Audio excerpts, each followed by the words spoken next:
திருச்சி மாவட்டம் லால்குடி அருகே ஆனந்த் மருதுராஜ் என்பவர் நடத்தி வரும் டீ கடையை அதிமுக இளைஞர் பாசறை மாவட்ட செயலாளரின் சகோதரர் அருண்ராஜ் முன் விரோதம் காரணமாக அடுத்து நொறுக்கிய சம்பவம் அப்பகுதியில் பரபரப்பை ஏற்படுத்தியிருக்கிறது. இதுகுறித்து கூடுதல் விவரங்களோடு இணைகிறார் எமது செய்தியாளர் கதிரவன். வணக்கம், முழு விவரங்களை வழங்கலாம்.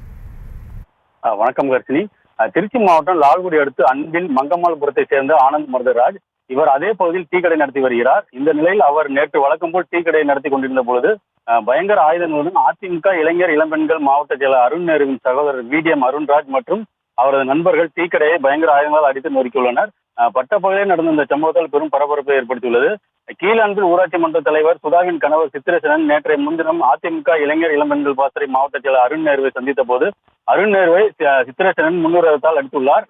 இதனால் ஜங்கமாபுரத்தை முன்னாள் ஊராட்சி மன்ற தலைவர் சரவணன் அருண் நேருவை அடித்துள்ளார். இதனால் இது குறித்து தகவல் வந்த லால்குடி போலீசார் இருவரும் மீதும் வழக்கு பதிவு செய்து விசாரணை நடைபெற்று வந்த நிலையில் நேற்று காலை சித்திரசேனனுக்கு ஆதரவாக இருப்பதாக டீ கடை நடத்தி வரும் ஆனந்த் மருதுராஜ் என்பவரின் கடையை பயங்கர ஆயுதங்களால் அடித்து நொறுக்கிய சம்பவம் பெரும் பரபரப்பை ஏற்படுத்தியுள்ளது.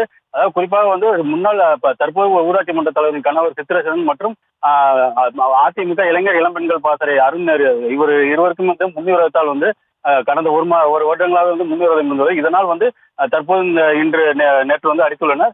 இது குறித்து சம்பவம் லால்குடி போலீசார் வழக்கு பதிவு செய்து விசாரணை செய்து வருகின்றனர்.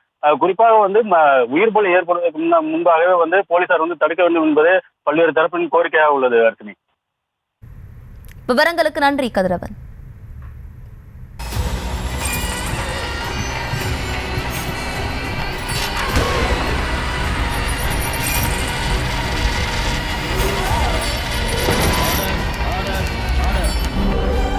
நிகழ்தகவு குற்றங்களின் மறுபரிமாணம் நாள்தோறும் இரவு 10 மணிக்கு இணைந்திருங்கள் நமது நியூஸ் தமிழ் தொலைக்காட்சியோடு.